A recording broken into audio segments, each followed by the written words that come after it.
Siswi di Tomohon laporkan oknum kepala sekolah ke Dinas P3A.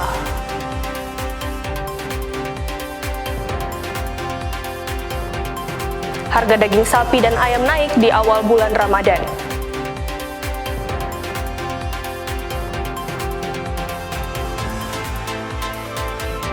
Pengurus KONI Manado periode 2025-2029 resmi dilantik.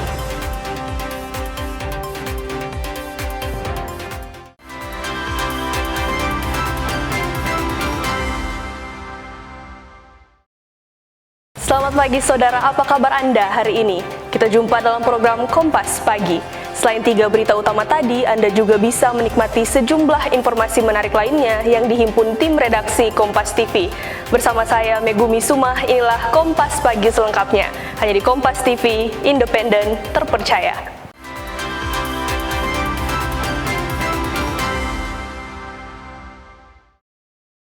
Kita awali informasi pertama, saudara. Anggota kelompok kriminal bersenjata terduga pelaku pembunuhan 17 penambang emas di Yahukimo ditangkap Satgas Damai Kartens. Dari penangkapan itu, polisi menyita barang bukti alat tajam, bendera bintang kejora, dan sejumlah dokumen Papua Merdeka. Satuan Tugas Operasi Damai Kartens menangkap 2 anggota kelompok kriminal bersenjata Yahukimo pada Jumat siang. Kedua anggota KKB yang ditangkap adalah Homi Heluka dan Sima Kipka.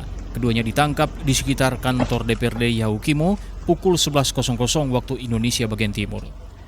Kepala Operasi Damai Kartens, Brigjen Polisi Faisal Ramadhani, mengatakan KKB Homi Heluka diduga terlibat dalam sejumlah kasus kekerasan bersenjata di Kabupaten Yahukimo, di antaranya penembakan anggota Brimob Satgas Damai Kartens pada tahun 2022, kemudian pembakaran mobil Satuan Binmas Polres Yahukimo pada 28 Januari 2025. Heluka juga diduga terlibat dalam pembunuhan terhadap 17 orang petambang emas di Yahukimo pada April 2025 dan diduga terlibat penembakan anggota Kodim 1715 Yahukimo, Serka Seger Mulyana pada 16 Juni 2025.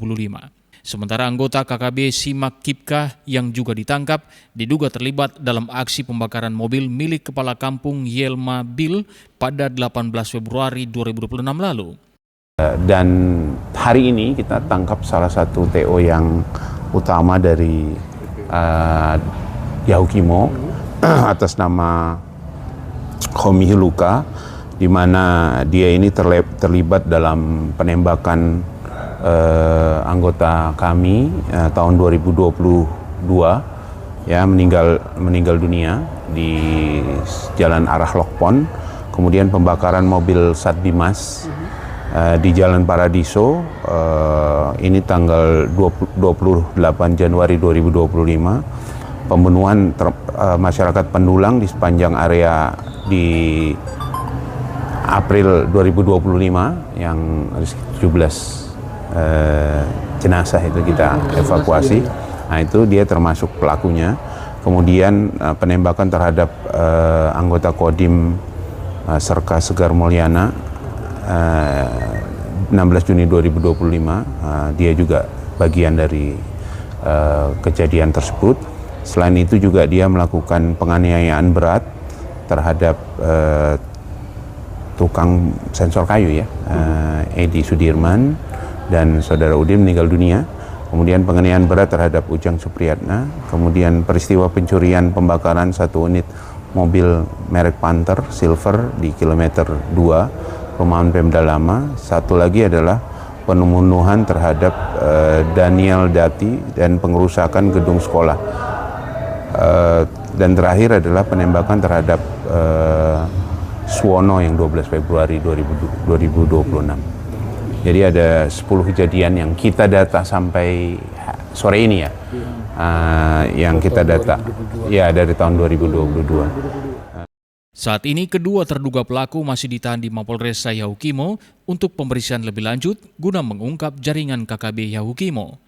Vindi Rakmeni, Kompas TV, Jayapura, Papua. Saudara, polisi sektor Tamalate menangkap seorang pria pelaku begal motor yang beraksi di 10 lokasi di Kota Makassar, Sulawesi Selatan. Saat penangkapan, polisi terpaksa menembak kaki pelaku lantaran berniat kabur.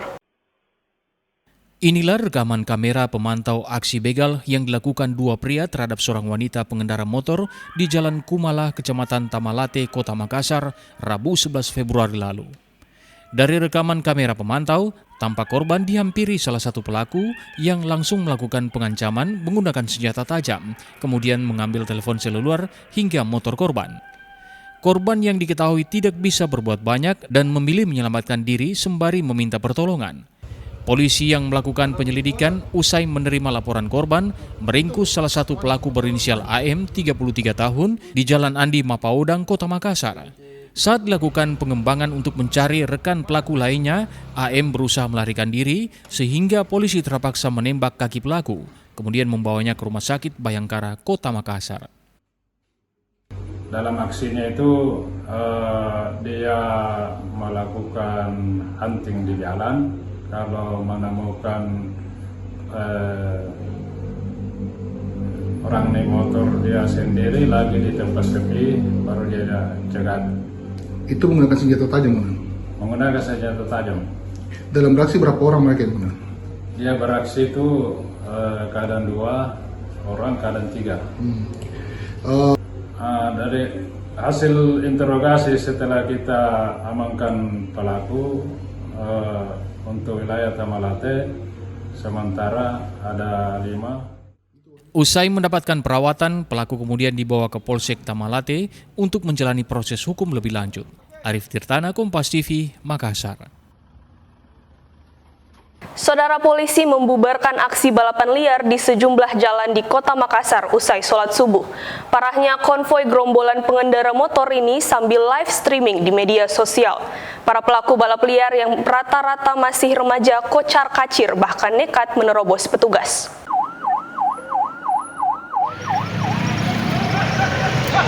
Konvoi kawanan gerombolan motor yang hendak balap liar hingga freestyle di sejumlah ruas jalan di Makassar, Sulawesi Selatan dibubarkan aparat kepolisian Jatanras Polrestabes Makassar. Pencegatan dilakukan petugas usai menerima aduan masyarakat yang pulang dari sholat subuh.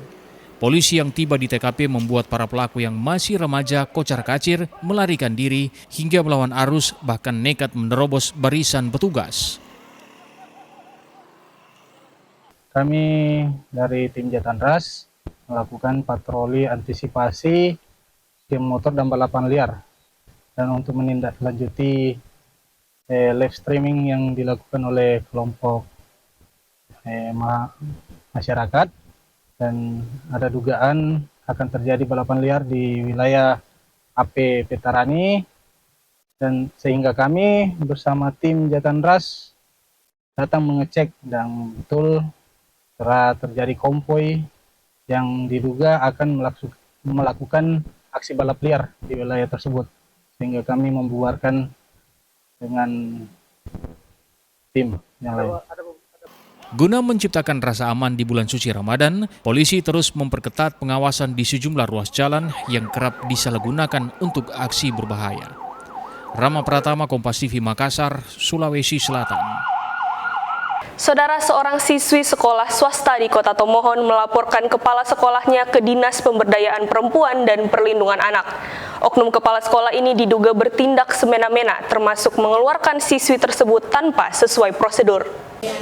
Ditemani pamannya sebagai wali murid, siswi berinisial G melaporkan kepala sekolah SMTK Rehobot di Tomohon ke Dinas P3K Kota Tomohon pada Rabu 18 Februari. Wali murid mengatakan anaknya tidak melakukan kesalahan berat. Namun kepala sekolah justru diduga bertindak semena-mena yang berujung dikeluarkannya siswi tersebut tanpa melalui prosedur yang semestinya. Ponakan saya dalam hal ini kan ingin minta tolong kepada pihak sekolah untuk melarikan temannya yang sudah sakit, sudah butuh pertolongan medis, ya kan? Dia berjuang supaya temannya itu dibawa ke rumah sakit untuk mendapatkan pelayanan medis karena menurut dia sudah sekarat, sudah sangat kritis dan memang perlu pelayanan medis. Tetapi pihak sekolah itu lambat penanganannya dan seakan-akan tidak mau merespon. Sehingga ponakan saya berusaha terus memaksa. Sehingga sifat alasan memaksanya ponakan saya itu dianggap sebagai pembangkangan atau melawan pihak sekolah. Merespon laporan yang diterima, Dinas P3A juga akan segera meminta konfirmasi dan keterangan dari kepala sekolah selaku pihak yang dilaporkan. Dengan kasus yang kami terima barusan, jadi tindak lanjut kami akan terus berkoordinasi dengan kepolisian untuk menyelidiki terkait aduan yang kami terima. Benar atau tidaknya aduan yang kami terima. Karena kami sebagai tim pendamping tidak serta-merta hanya mendengarkan aduan dari satu pihak saja. Jadi harus mendengarkan klarifikasi dari pihak terlapor, seperti itu. Di tempat terpisah, Mikael Maramis, Kepala Sekolah SMTK Rehoboth yang dilaporkan memberikan konfirmasi kepada media. Maramis bilang penjelasan terkait siswa yang dikeluarkan dari sekolah menjadi kewenangan pihak yayasan. Mengenai keadaan yang terjadi di SMTK Rehoboth, ya memang ada hal-hal yang belum bisa saya sampaikan secara vulgar, karena itu adalah kewenangan dari Yayasan Rehoboth Jakarta, yang mana kami di Sinode GSKI memiliki departemen, ada departemen pendidikan yang nanti akan menjelaskan persoalan yang terjadi di SMTK Rehoboth. Lebih lanjut, ia menyatakan siap bertindak kooperatif bila nantinya Dinas P3A kembali memerlukan keterangannya. Swingli Mandares, Kompas TV Tomohon, Sulawesi Utara. Saudara menindaklanjuti instruksi Presiden Prabowo Subianto soal Indonesia Asri, Satuan Polisi Pamong Praja atau Satpol PP Kota Manado pada Kamis sore melakukan penertiban baliho atau papan iklan liar di beberapa ruas jalan protokol di Kota Manado. Satuan Polisi Pamong Praja Kota Manado melaksanakan kegiatan patroli, penertiban baliho, dan reklame liar. Penertiban baliho atau reklame ini menyasar beberapa ruas jalan protokol di Kota Manado, seperti ruas jalan AA Maramis, Politeknik, dan ruas jalan Kairagi Manado. Penertiban ini adalah bentuk komitmen pemerintah daerah dalam mengikuti arahan Presiden untuk menjaga ruang publik tetap tertib, aman, dan nyaman bagi masyarakat. Kami dari pemerintah Kota Manado yang dimana seharusnya mengikuti program dari pusat yang salah satu program itu yaitu penertiban baliho atau reklame yang dipasang tidak pada tempatnya, yang seharusnya ada penempatan yang disediakan oleh PTSP maupun instansi terkait yang memberikan izin. Kalaupun dipasang tidak pada tempatnya, tetap kami akan tertibkan. Ya, memang kadang-kadang kita lihat bersama yang kemarin-kemarin hari, memang pemasangan baliho atau reklame sembarang, ada yang pasang di fasilitas umum, di pohon maupun tiang listrik, itu tidak bisa. Itu melanggar peraturan daerah yang ada. Warga pun menyambut baik adanya penertiban baliho atau papan reklame liar karena dianggap bisa menjaga keindahan dan estetika kota.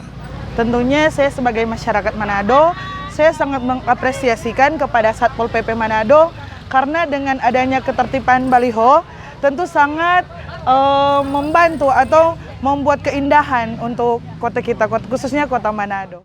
Pemerintah Kota Manado pun mengimbau masyarakat atau pengusaha yang ingin memasang baliho maupun papan iklan diimbau untuk mengurus izin di instansi terkait sehingga baliho dipasang hanya di tempat yang sudah ditentukan. Jimmy Dapar, Kompas TV Manado, Sulawesi Utara. Informasi harga daging sapi dan ayam naik di awal bulan Ramadan akan kami hadirkan usai jedah berikut. Tetaplah bersama kami.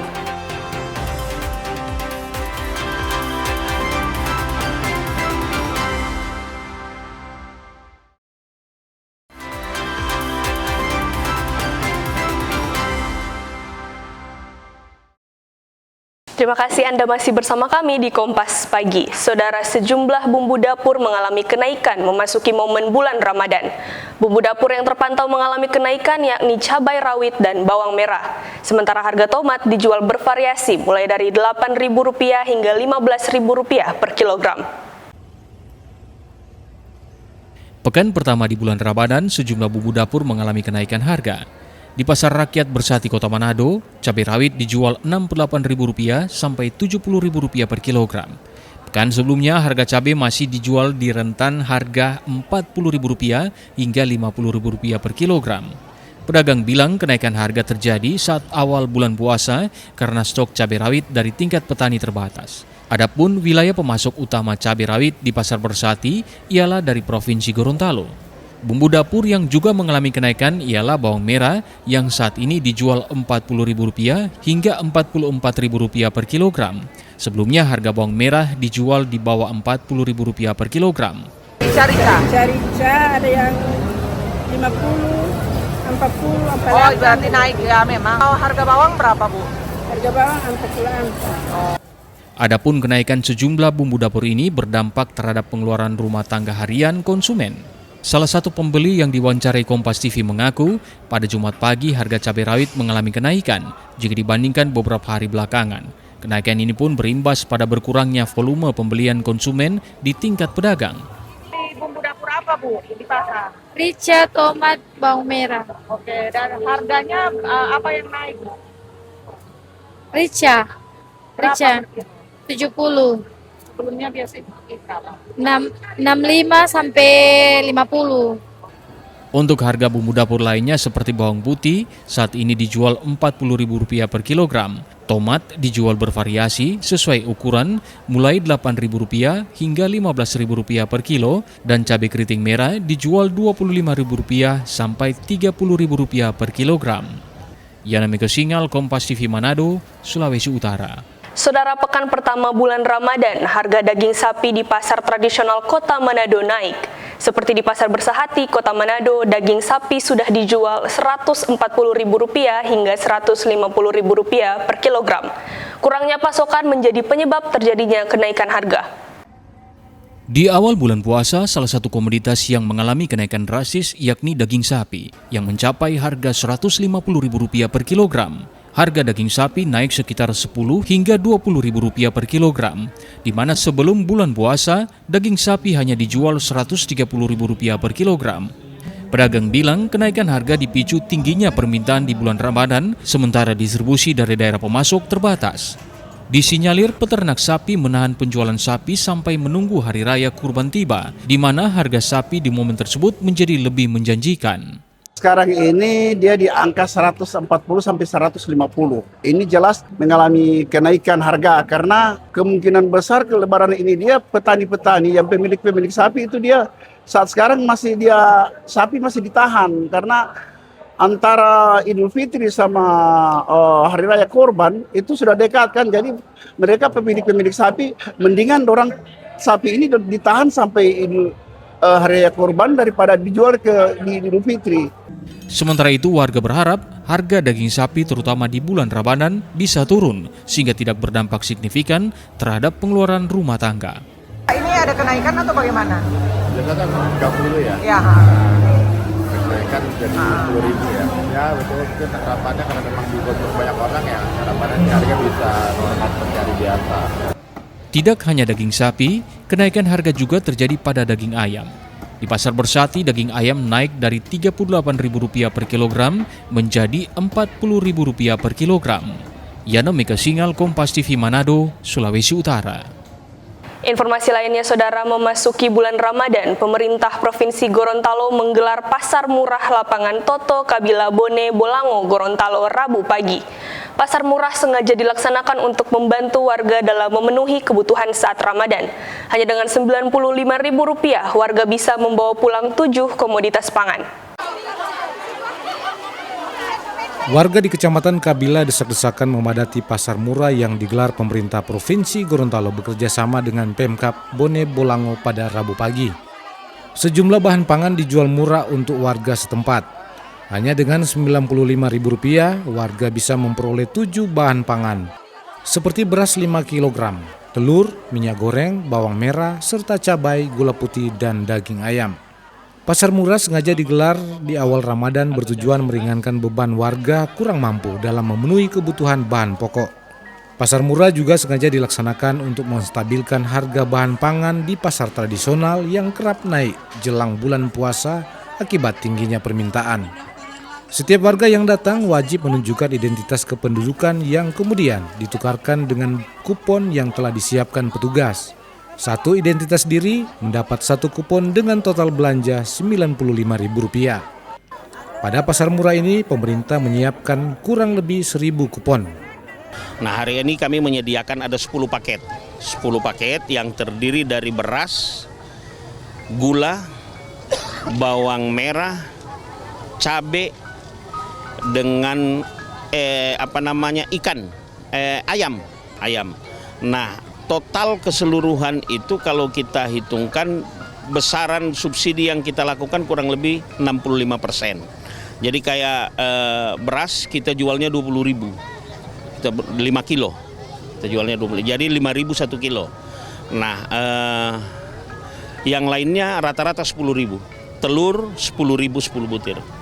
Begitu juga ayam itu kita jual 20.000, ayam 20.000.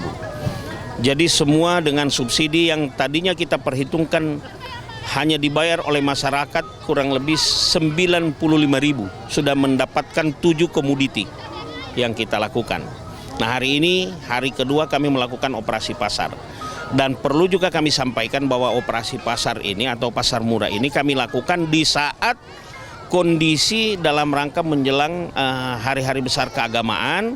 Di samping itu juga kita lakukan di saat harga barang lagi tidak stabil. Warga mengaku puas dan merasa terbantu dengan adanya pasar murah tersebut. Warga bilang bahan pangan yang dibeli dengan harga murah cukup meringankan beban di tengah lonjakan harga bahan pangan yang terjadi saat ini. Ada belanja, ada telur, ada minyak kelapa, terus ada bawang, rica, gula pasir dengan beras. Harganya sendiri gimana? Di pasaran atau bagaimana? Sangat beda sekali. Maksudnya membantu untuk masyarakat kan, apalagi ini semua Ramadan toh, jadi harga lumayan, sangat murah. Terima kasih juga kami ucapkan kepada pemerintah provinsi. Ada tester, ada. Pasar murah ini sangat membantu masyarakat yang ada di kompleks rumah sakit ini, Pak. Dan sangat membantu. Dan kami berusaha untuk ke pemerintah provinsi maupun kabupaten. Insya Allah di bulan suci Ramadan akan diadakan lagi pasar murah, dan ini merupakan salah satu membantu masyarakat. Silakan semuanya. Pemerintah provinsi memastikan pasar murah seperti ini akan digelar sepanjang bulan Ramadan dan akan dilaksanakan di setiap kabupaten dan kota di Gorontalo. Diharapkan dengan pasar murah tersebut, warga dapat menjalankan ibadah puasa dengan tenang tanpa terbebani lonjakan harga bahan pokok. Agustiar Syafruddin, Kompas TV, Bone Bolango, Gorontalo. Saudara, sementara di Makassar, Gubernur Sulawesi Selatan Andi Sudirman Sulaiman melakukan inspeksi mendadak di Pasar Terong, Kota Makassar. Andi Sudirman memastikan harga kebutuhan pangan tetap stabil selama Ramadan. Andi Sudirman melakukan sidak didampingi Wali Kota Makassar, Munafri Arifudin, di Pasar Terong, Makassar. Gubernur Sulawesi Selatan bilang harga sembako dan sejumlah komoditas masih relatif stabil, meskipun terdapat beberapa komoditas yang mengalami kenaikan dan penurunan harga. Kondisi tersebut masih dalam batas wajar. Andi Sudirman juga bilang salah satu komoditas yang mengalami kenaikan adalah harga daging yang naik dari Rp120.000 menjadi Rp130.000 per kilogram. Ia turut membandingkan dengan harga bawang yang justru mengalami penurunan dari awal Rp35.000 menjadi Rp30.000 per kilogram. Ini untuk dalam rangka melakukan inspeksi terkait harga-harga. Dan alhamdulillah harga-harganya untuk kebutuhan sembako dan beberapa item lain itu relatif stabil. Bahkan ada yang turun, ada memang yang naik tapi masih dalam batas toleransi lah. Ya. Seperti daging dari 120 ke 130 karena awal-awal Ramadan ya, tapi tetap terkontrol dengan baik. Bahkan bawang tadi ada yang turun ya, sampai 30.000 dari 35 ke 30.000 ya. Ada juga minyak kita alhamdulillah dari Bulog stabil harganya, beras juga sudah ada SPHP, dan sekarang daging, telur, kalau sudah ada beras juga, bawang aman. Cabai juga pedis harganya tapi harganya relatif bagus ya. Harga komoditas bahan pokok lainnya seperti harga minyak kita dari Bulog juga dipastikan masih stabil. Ketersediaan stok beras skema, stabilisasi pasokan dan harga pangan juga masih cukup memenuhi kebutuhan selama bulan Ramadan. Andi Sudirman menegaskan Pemprov Sulawesi Selatan akan terus melakukan pemantauan intensif guna memastikan stabilitas harga dan distribusi pangan tetap terjaga selama Ramadan. Rama Pratama, Kompas TV, Makassar, Sulawesi Selatan. Di Manado, saudara, mengantisipasi ancaman cuaca buruk yang terjadi di wilayah perairan Sulawesi Utara, kantor Kesha Bandaran dan otoritas pelabuhan Manado menyiagakan personil dan 2 armada kapal patroli penyelamat. Kondisi cuaca buruk saat ini, KSOP Manado masih melakukan patroli rutin pengawasan kewilayahan terkait keselamatan pelayaran kapal.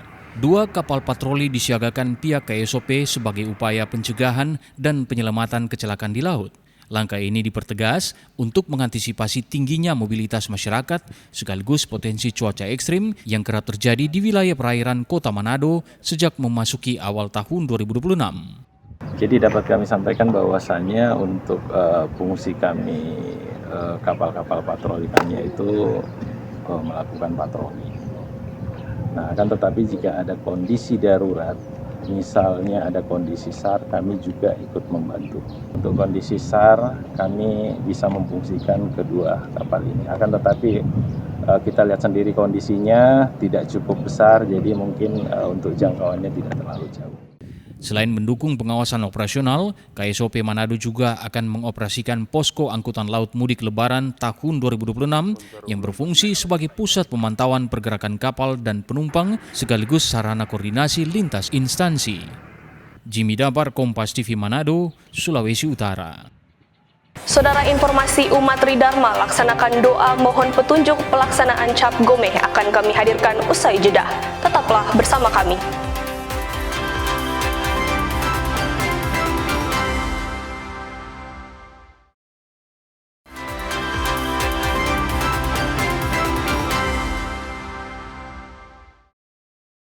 Saya Megumi Sumah dan Anda masih bersama kami di Kompas Pagi. Saudara, Kepolisian Resor Polres Tomohon menggelar operasi keselamatan tahun 2026 di ruas Jalan Pusat Kota Tomohon. Dalam operasi tersebut, petugas Satlantas mendapati sejumlah pelanggaran lalu lintas hingga tidak menggunakan helm standar. Operasi keselamatan digelar pagi hingga siang hari. Petugas juga mendapati kendaraan yang membawa muatan yang melebihi kapasitas yang ditentukan. Kasatlantas Polres Tomohon Ibtu Jeffrey Tumanken mengatakan, operasi kali ini mengutamakan pendekatan secara humanis, di mana sebagian besar pelanggaran hanya ditindak dengan teguran. Namun bagi pengendara yang tergolong berat dan berpotensi membahayakan keselamatan, akan dilakukan penindakan berupa tilang. Operasi ini diharapkan dapat meningkatkan kesadaran masyarakat akan pentingnya disiplin berlalu lintas, sekaligus menekan angka pelanggaran dan kecelakaan lalu lintas di wilayah hukum Polres Tomohon. Jadi perlu diketahui, kalian sudah lihat, ini kan operasi keselamatan. Jadi hal-hal yang kadang-kadang mereka lupa SIM atau tidak pakai helm, kita himbau cuma teguran aja supaya ke depan mereka taat untuk menyiapkan surat-suratnya. Ada juga tadi anak sekolah di bawah umur yang membawa kendaraan tidak pakai helm, otomatis tidak punya SIM, tidak bawa STNK. Jadi untuk sementara kendaraan kami amankan sambil menunggu orang tuanya untuk memberikan pembinaan. Kasatlantas juga menghimbau agar pengendara mematuhi aturan berlalu lintas yang baik dan benar demi keselamatan bersama. Tim Liputan Kompas TV Tomohon, Sulawesi Utara. Saudara, operasi keselamatan Otanaha tahun 2026 yang digelar selama 14 hari resmi berakhir pada 15 Februari 2026 lalu. Operasi ini berhasil menekan angka kecelakaan lalu lintas di Gorontalo dibandingkan tahun sebelumnya. Pelaksanaan operasi keselamatan Otanaha 2026 yang digelar selama 14 hari berhasil menekan angka kecelakaan di Gorontalo. Operasi yang berlangsung tanggal 1 hingga 15 Februari ini mengedepankan 3 kegiatan, yaitu preemptif, preventif, dan penegakan hukum. Berdasarkan hasil evaluasi, jumlah kecelakaan tercatat 10 kasus, turun dari 12 kasus pada tahun 2025.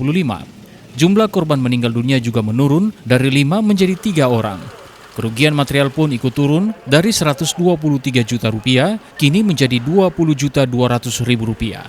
Keberhasilan ini terjadi karena petugas lebih sering melakukan sosialisasi, patroli, dan berjaga di lokasi yang rawan pelanggaran serta kemacetan. Untuk operasi keselamatan tahun ini terjadi 10 kejadian kecelakaan, menurun 2 kasus dibandingkan tahun 2025. Karena 2025 ada 12 kejadian laka lantas, sedangkan korban meninggal dunia tahun ini berjumlah 3 3. Menurun juga 2, tahun 2025 terdapat 5 korban meninggal dunia. Sedangkan korban luka berat tahun ini juga mengalami penurunan, jadi terjadi 1 korban luka berat dan tahun 2025 3. Sedangkan luka ringan juga demikian, tahun ini 14, tahun 2025 15. Kerugian material juga demikian turun, untuk tahun ini 20.200.000, untuk tahun 2025 123 juta. Operasi ini menjadi langkah persiapan menjelang operasi ketupat Idul Fitri. Melalui operasi ini, situasi keamanan dan ketertiban lalu lintas diharapkan sudah lebih kondusif sebelum memasuki masa mudik dan perayaan Lebaran. Agus Tiar, Kompas TV, Gorontalo. Kita ke sorotan lain, Saudara Bupati bersama Forkopimda dan ribuan aparatur sipil negara di lingkungan pemerintah Kabupaten Minahasa Utara mengikuti aksi Jalan Sehat Bersama. Jalan Sehat ini dilaksanakan dalam rangka memperingati 1 tahun kepemimpinan Bupati dan Wakil Bupati Minahasa Utara di periode kedua. Inilah kemeriahan Jalan Sehat pemerintah Kabupaten Minahasa Utara bersama ribuan aparatur sipil negara di lingkup Pemkab Minahasa Utara. Aksi Jalan Sehat ini digelar untuk memperingati 1 tahun kepemimpinan Bupati dan Wakil Bupati Minahasa Utara, Jone Ganda dan Kevin Lotulung. Jalan Sehat yang dipimpin Bupati dan Wakil Bupati ini menempuh jarak sekitar 5 km, dimulai dari kawasan JG Center dan finish di kantor Pemkab Minahasa Utara. Para ASN dan warga terlihat sangat antusias mengikuti Jalan Sehat bersama. Nampak pula jajaran Forkopimda Minahasa Utara yang turut berbaur di kegiatan ini. Bupati Jone Ganda bilang Jalan Sehat ini bukan sekedar kegiatan olahraga, tetapi menjadi momentum mempererat kebersamaan, meningkatkan solidaritas, serta memperkuat sinergi dalam menjalankan roda pemerintahan. Ya, pertama-tama saya ingin menyampaikan bahwa hari ini kita merayakan 1 tahun kepemimpinan kami, saya dan Pak Wakil Bupati di periode kedua.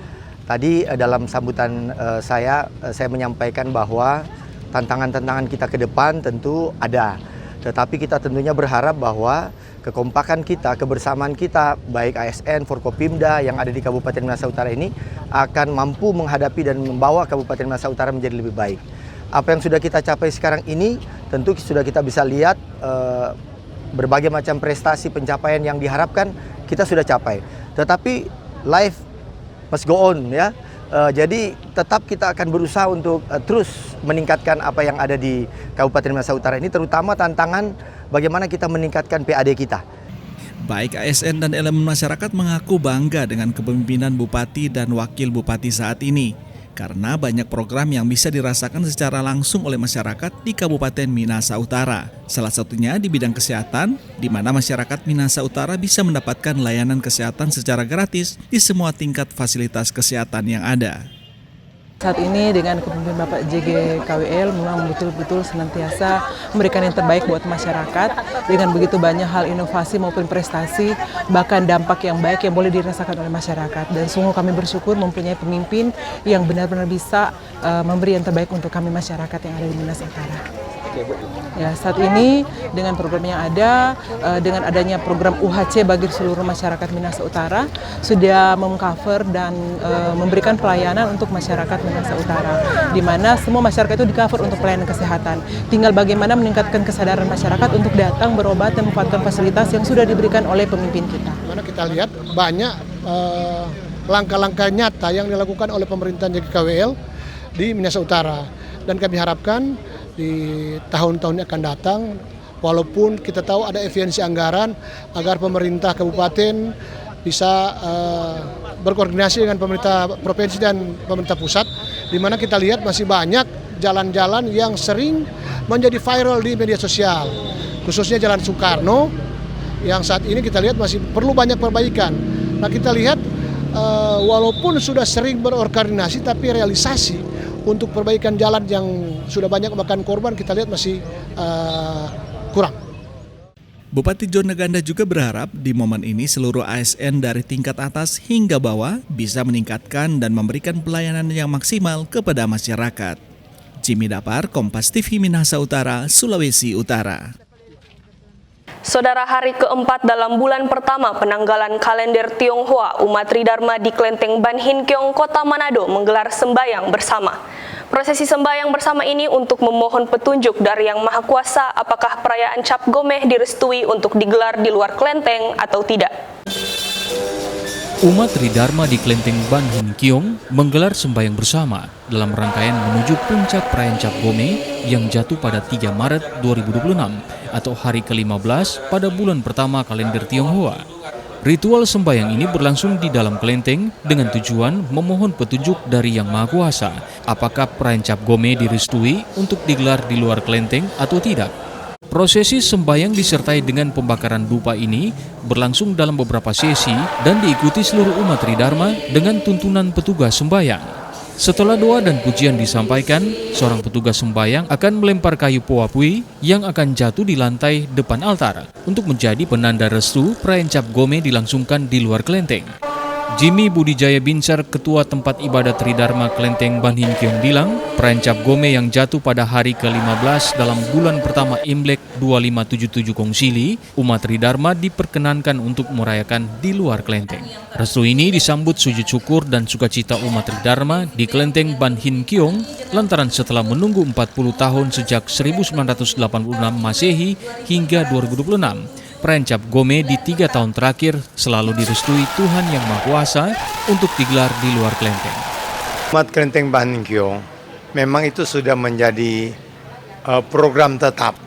Setiap habis penanggalan Imlek, habis kita bikin sembahyang syukuran, hari kedua kita ada sembahyang mohon berkat, dan pada hari ini, hari keempat, kita laksanakan mohon petunjuk kepada Tuhan Yang Maha Kuasa untuk supaya kita dapat izin untuk adakan prosesi ibadah keluar ke jalan raya. Dan kita sangat bersyukur sekali atas anugerah Tuhan, kita diizinkan tahun ini untuk keluar ke jalan raya. Sementara itu diwawancarai usai menunaikan tugas, petugas sembahyang Jane Manoy Rading mengaku terharu sekaligus gembira karena umat Tridharma mendapat restu dari Tuhan Yang Maha Kuasa untuk menyelenggarakan Cap Gomeh di luar kelenteng selama 3 tahun berturut-turut mulai dari tahun 2024, 2025, dan 2026, di mana peristiwa ini terbilang jarang terjadi sehingga disambut sukacita seluruh umat. Sebelum ritual kita ciak-caik puasa. Kurang lebih sekitar 10 sampai 11 hari. Itu puasa bukan berarti kita tidak makan sama sekali. Kita makan cuma tidak makan daging. Lebih banyak ikan, sayur, cuma banyak sayur. Terbebani dengan harapan. Semoga bisa mendapat restu. Perayaan Cap Gomeh merupakan puncak perayaan Imlek sekaligus rangkaian penutup tahun baru bagi umat Tridharma. Di Kota Manado, perayaan Cap Gomeh tak hanya eksklusif milik warga keturunan Tionghoa saja, namun menjadi bagian tak terpisahkan dari tradisi masyarakat lokal yang hidup harmonis dalam bingkai kemajemukan. Yana Mega Sinyal, Kompas TV Manado, Sulawesi Utara. Sementara di Gorontalo, saudara, umat Tridharma di kota Gorontalo juga menggelar sembayang Goan Siau di Kelenteng Tulus Harapan Kita Jumat pagi pekan lalu. Ritual ini dilaksanakan untuk memohon restu kepada dewa menjelang perayaan dan kirap Cap Gomeh. Suasana hikmat menyelimuti Kelenteng Tulus Harapan Kita saat umat Tridharma melaksanakan sembayang Goan Siau. Ritual ini merupakan bagian penting sebelum pelaksanaan perayaan dan kirap Cap Gomeh. Dalam sembahyang tersebut, umat memanjatkan doa serta memohon perlindungan, kelancaran, dan keselamatan selama rangkaian perayaan berlangsung. Salah satu prosesi sakral yang dilakukan adalah popoi atau PW, yakni prosesi bertanya kepada dewa untuk memperoleh restu. Prosesi ini ditandai dengan jatuhnya 2 kuping kayu berbentuk bulan sabit yang dilemparkan ke lantai. Posisi jatuhnya keping kayu tersebut dipercaya sebagai jawaban atas pertanyaan yang dipanjatkan. Dalam pelaksanaan sembahyang kali ini, umat Tridharma diizinkan untuk melaksanakan Cap Gomeh. Pada hari ini kami melaksanakan persembahyangan yaitu Chow Kong Kong turun dan juga prosesi untuk menanyakan kesediaan pelaksanaan dari Cap Gomeh untuk turun ke jalan, dan pada hari ini hasilnya kita boleh melaksanakan ritual Cap Gomeh untuk turun ke jalan. Setelah ini ada sembahyang apa lagi atau persiapan sebelum Cap Gomeh? persiapan sebelum Cap Gome, kita tanggal 23 malam kita akan melaksanakan persembayangan Tuhan. Seterusnya tanggal 3 Maret itu adalah perayaan puncak dari perayaan Cap Gome. Kami tetap mendoakan bahwa Kota Gorontalo, Provinsi Gorontalo agar ekonominya semakin baik. Selain sebagai bentuk ibadah, kegiatan ini juga menjadi momentum mempererat kebersamaan antar umat serta menjaga tradisi leluhur tetap lestari di tengah perkembangan zaman. Agustiar Ramatia Joyo, Israhayu, Kompas TV, Gorontalo. Buka puasa di Makassar tak lengkap rasanya jika tidak mencicipi kue jalangkote. Gorengan khas Sulsel ini terkenal sebagai takjil wajibnya Kota Daeng. Berbentuk pastel dengan isian sayuran dan telur rebus, jalangkote makin nikmat jika disiram dengan sambal khasnya. Jalangkote, gorengan khas warga Sulawesi Selatan ini sudah menjadi menu wajib di setiap bulan Ramadan. Sekilas bentuknya mirip dengan pastel, tetapi tentu berbeda karena jalangkote memiliki kulit yang crispy dan lebih gurih. Salah satu penjual jalangkote di Jalan Malengkeri menyediakan jalangkote sebagai menu andalannya. Pedagang ini punya resep khusus agar jalangkotenya lebih renyah. Kulit jalangkote yang sudah siap ini diisi dengan sayuran dan bihun, ada juga isian dengan telur ayam rebus atau sosis. Jalangkote biasanya digoreng hingga warna kulitnya menjadi coklat keemasan. Jalangkote dihidangkan dengan saus khusus berbentuk cairan berwarna orange, campuran dari saus sambal cabai kecil. Nah, warga Makassar punya cara unik untuk makan jalangkote.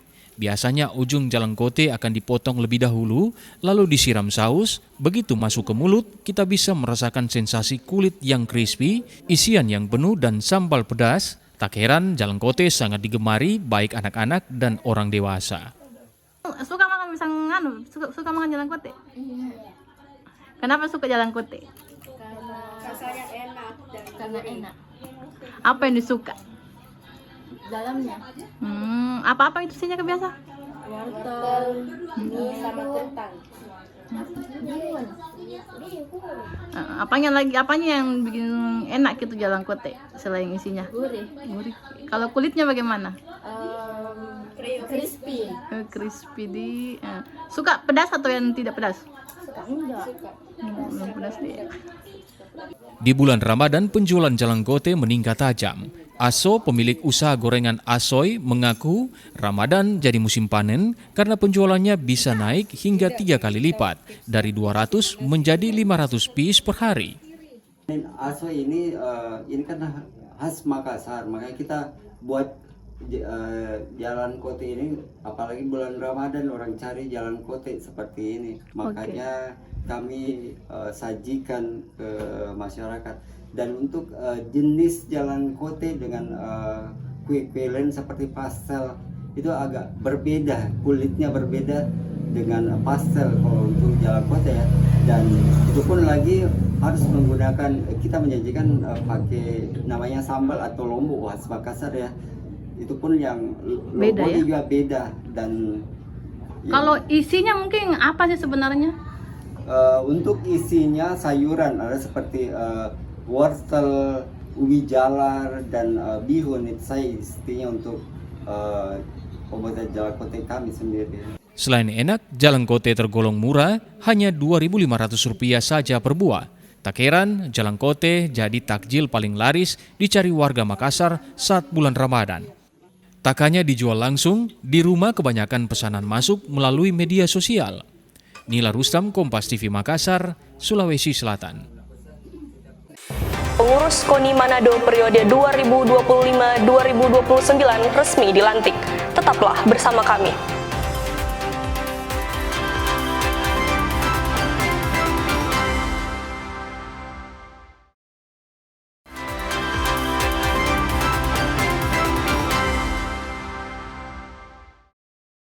Terima kasih Anda masih bersama kami di Kompas Pagi. Saudara pengurus KONI Kota Manado periode 2025-2029 resmi dilantik.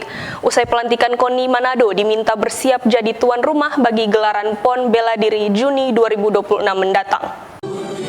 Bertempat di Gedung Serbaguna Kantor Wali Kota Manado, pengurus KONI untuk periode tahun 2025-2029 resmi dilantik. Pada prosesi pelantikan itu, Ketua Umum KONI Sulawesi Utara, Bonifasius Valeleng, meminta pengurus KONI Manado yang baru untuk segera menetapkan program strategis. Terlebih lagi, pada pertengahan tahun 2026, Kota Manado akan menjadi tuan rumah dalam gelaran PON Bela Diri. Tentunya kita banyak berharap pada pengurus KONI Kota Manado, khususnya Ketua Umum, segera menyusun program-program rencana yang seharusnya memang kan berlaku dari tahun 2025 sampai 2029. Sehingga dengan program-program ini bisa menyusun program prioritas yang tentunya bisa dilaksanakan untuk mencapai target yang diinginkan oleh tentunya Bapak Gubernur, bahwa Sulut di PON yang akan datang bisa mencapai 10 besar. Terkait harapan tersebut, Richard Swalang mengatakan siap bekerja keras. Ia meyakini kolaborasi antara seluruh pengurus akan mampu mendorong kemajuan di bidang olahraga, serta mampu mencapai target yang ditetapkan. Sedangkan soal menjadi tuan rumah PON Bela Diri, pihaknya juga akan segera melakukan persiapan.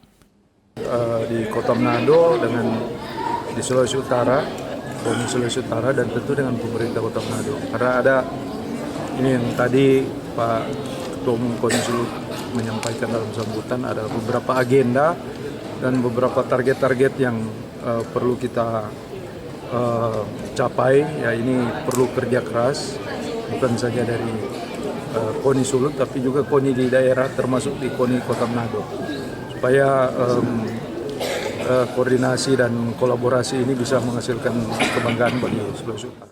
Richard optimis dengan dukungan dari seluruh pihak, Kota Manado akan mampu menjadi tuan rumah yang baik dan mampu mencapai sejumlah target yang diberikan. Swingdi Manderes, Kompas TV Manado, Sulawesi Utara. Saudara, prihatin terhadap kericuhan usai laga Persib Bandung kontra Ratchaburi, Ketua Umum PSSI Erick Thohir serahkan Konfederasi Sepak Bola Asia AFC terkait konsekuensi dan sanksi. Ketua Umum PSSI Erick Thohir prihatin terkait kerusuhan yang melibatkan penonton. Erick menyayangkan tindakan supporter yang berlebihan kepada perangkat pertandingan dan dugaan pengrusakan fasilitas stadion. Meski begitu, Erick belum berani mengambil tindakan. Konsekuensi maupun sanksi sepenuhnya diserahkan kepada Konfederasi Sepak Bola Asia. Ya, saya tentu itu yang saya bilang, kejadian-kejadian seperti ini perlu diantisipasi. Tapi kita tunggu dari AFC-nya sendiri seperti apa penilaiannya. Tentu itu ada wilayah yang lebih tinggi lagi yang saya mungkin tidak mau berkomentar sebelum sanksinya ada. Sebelumnya, kerusuhan terjadi usai laga Persib melawan Ratchaburi. Sejumlah penonton masuk ke lapangan dan berupaya melakukan pengrusakan dan penyerangan. Hal ini diduga dipicu akibat keputusan wasit yang dinilai kontroversial. Tim Liputan Kompas TV. Saudara, ramai diberitakan sebagai pihak yang mengadukan Malaysia ke FIFA terkait pelanggaran naturalisasi. Ketua Umum PSSI Erick Thohir dengan tegas membantah. Erick Thohir disebut sebagai dalang di balik sanksi FIFA terhadap Malaysia terkait pelanggaran proses naturalisasi pemain. Media Malaysia menuding mantan bos Inter Milan sebagai pihak yang mengadukan sekaligus memberikan barang bukti pelanggaran Federasi Sepak Bola Malaysia ke FIFA. Terkait hal ini, Erick Thohir angkat bicara. Erick dengan tegas bilang dirinya tidak terlibat dalam kasus ini. Ya, tidak benar pasti. Tadi kan saya udah bilang secara halus, saya rasa buat apa kita mengintervensi kemajuan negara lain sedangkan kita membutuhkan kita bersaing antara negara Asia Tenggara ataupun tingkatan kita ke negara-negara Asia. Jadi saya mohon maaf, kelasnya nggak di situ. Ya, justru kita mendorong bagaimana persaingan itu terus ditingkatkan di negara-negara yang tentu di Asia Tenggara dan Asia, gitu, supaya kita sembari bisa meningkatkan kualitas kita. Meski menganggap persaingan sehat antara negara ASEAN jadi fokus utama, bukan berarti campur tangan dihalalkan dalam menanggapi potensi pelanggaran. Tim Liputan Kompas TV. Kita ke informasi lain, saudara. Dari Olimpiade musim dingin, atlet asal Jepang Mari Fukuda berhak merebut medali emas di nomor snowboard slopestyle putri. Talenta 19 tahun langsung meraih sukses di Olimpiade debutnya. Final nomor snowboarding slopestyle putri berlangsung sengit. Medali perunggu berhasil diraih atlet asal Jepang lainnya, Kokomo Murase. Perolehan ini membuat Jepang merebut 9 medali di Taman Snow. Saudara, Dario Costa membuat sejarah di dunia penerbangan. Pilot ekstrim asal Italia mendaratkan pesawatnya di sebuah kereta yang sedang bergerak. Dario Costa adalah seorang penerbang solo yang mulai menerbangkan pesawat di usia 16 tahun. Pada usia 21 tahun, ia mulai belajar teknik penerbangan di sekolah tingkat atas, kemudian kursus menjadi pilot di Bologna Flying Club. Dario mulai fokus menjadi penerbang akrobatik sejak 2003, kala pertama kali melihat sebuah video tim Red Bull Air Race melakukan sebuah aksi di udara. Hal ini membuatnya menjadi penerbang akrobatik termuda. Yang terbaru, Dario Costa melakukan sebuah aksi ekstrim di Turki. Sang pilot akrobatik mendaratkan pesawat balapnya di atas kereta barang yang sedang melaju sebelum melakukan lepas landas vertikal. Dengan jarak aman hanya beberapa sentimeter, pilot asal Italia berani menghadapi turbulensi hebat untuk mendarat dalam jendela waktu 50 detik pada kecepatan mendekati stall. Aksi ekstrim train landing ini merupakan contoh sempurna dari presisi, menggabungkan kerja teknik berbulan-bulan dengan waktu yang akurat sedetail mungkin untuk mencapai hal yang mustahil. Informasi tadi menutup perjumpaan kita dalam program Kompas Pagi. Saya Megumi Sumah bersama kru yang bertugas mengucapkan terima kasih atas kebersamaan Anda. Tetap saksikan rangkaian program berita di Kompas TV, independen, terpercaya.